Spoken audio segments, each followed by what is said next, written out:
as duas testemunhas mártires. Darei às minhas duas testemunhas que profetizem por 1260 dias, vestidas de panos de saco. São estas as duas oliveiras e os dois candeeiros que se acham em pé diante do Senhor da terra. Apocalipse capítulo 11, versos 3 e 4. E quem são essas duas testemunhas? Você vai encontrar defensores de Moisés, Elias, Enoque e Elias. Se por 1260 anos elas testemunhariam, em que momento da história você tem algum personagem bíblico vivendo 12 séculos e testemunhando de Cristo? Não existe isso. Por que a expressão testemunha? Você lembra que Jesus falou assim: examinais as Escrituras, porque julgais ter nelas a vida eterna, e são elas mesmas que de mim testificam.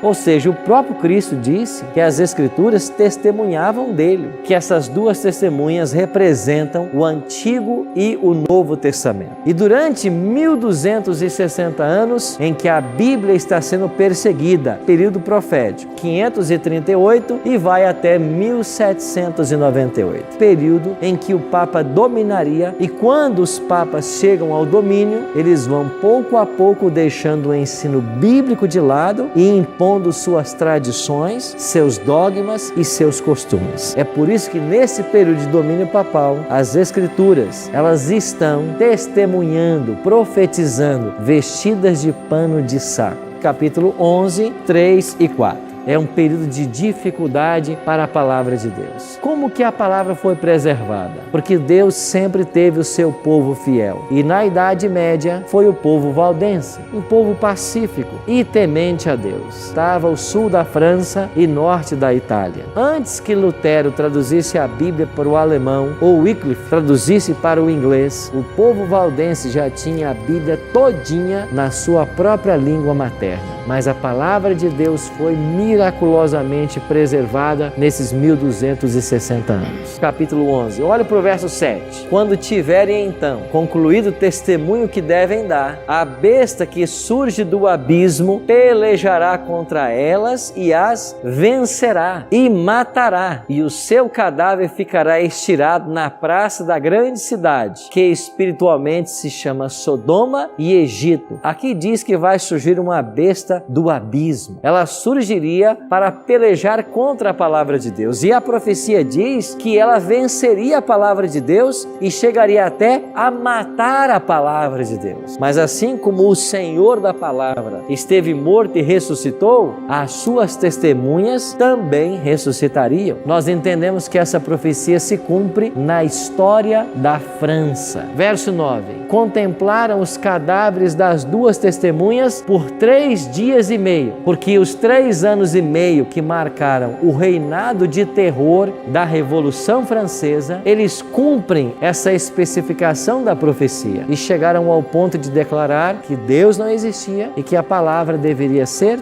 destruída. Os exemplares da Bíblia existentes no país foram queimados e ela foi abolida na França, considerada como morta, segundo a profecia. A profecia já dizia: as duas testemunhas que haviam sido queimadas e mortas, elas voltariam no cenário. E como isso aconteceria? Verso 11. Depois de 3 dias e meio, um espírito de vida, vindo da parte de Deus, neles penetrou, e eles se ergueram sobre os pés. E aqueles que os viram, sobreveio grande medo. Ou seja, depois de 3 anos e meio, alguma coisa deveria acontecer para trazer a Bíblia para o seu lugar correto. E o que aconteceu? Eles tiveram que reconhecer que a religião era necessária ao bem-estar da nação. E a França chegou justamente a essa conclusão. Versículos 12 e 13. As duas testemunhas ouviram grande voz vinda do céu, dizendo-lhes: subi para aqui. E subiram ao céu numa nuvem. Os seus inimigos as contemplaram. As nuvens são elementos que Deus usa para conduzir o seu plano de salvação.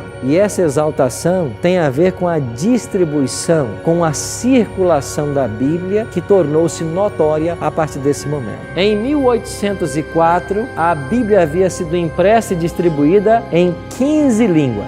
Agora, em 2012, já foram registradas mais de 2.500 diferentes línguas em que a Bíblia foi publicada. Não é isso um levantar a palavra, as testemunhas aos céus? Aquilo que outrora estava sendo pisado e queimado, agora está sendo elevado às nuvens, porque a Bíblia tornou-se então o livro mais impresso, mais vendido e mais lido do mundo. Não tem nenhum outro livro que supere o valor da palavra de Deus. Então, qual é o ensinamento básico do capítulo 11? Deus fala através dessas duas testemunhas. Elas foram provadas severamente por 12 séculos. Haveria um ápice de perseguição por ocasião do reinado de terror na Revolução Francesa. Mas a partir daí, esse livro seria difundido de uma maneira extraordinária. Por quê? Porque o tempo do fim chegou. É o momento de evangelizar o mundo e prepará-lo para a volta de Jesus. Então, essa distribuição, essa exaltação da Bíblia faz parte de um plano de Deus para a salvação do ser humano. Nós vivemos no meio de um grande conflito entre o bem e o mal. E dentro desse grande conflito, cada vez mais, Deus e a Bíblia devem perder espaço. A Bíblia está sendo relegada a um segundo plano, porque ela está sendo severamente atacada por novas teorias. E a palavra de Deus cada vez mais está perdendo o seu lugar. Nós precisamos de um retorno à Bíblia em nossas instituições de ensino. Nós precisamos de um retorno à Bíblia em nossas igrejas. A Bíblia tem que voltar para o púlpito. Ela tem que ser ensinada em todo momento. E lá na igreja a palavra não é estudada. Não é você estudar o mesmo livro a vida inteira, os evangelhos a vida inteira. É você começar no Gênesis e até Apocalipse. É você aprender tudo que esse livro ensina. As pessoas vão para a igreja e as pessoas falam em línguas, existe exorcismo, existe cura, e as pessoas vão para os cultos, testemunham de tudo, menos do estudo da Bíblia. E as pessoas vão para casa sem ter lido um único verso da Bíblia. Não é à toa que nós temos tantos cristãos que conhecem tão pouco da Bíblia.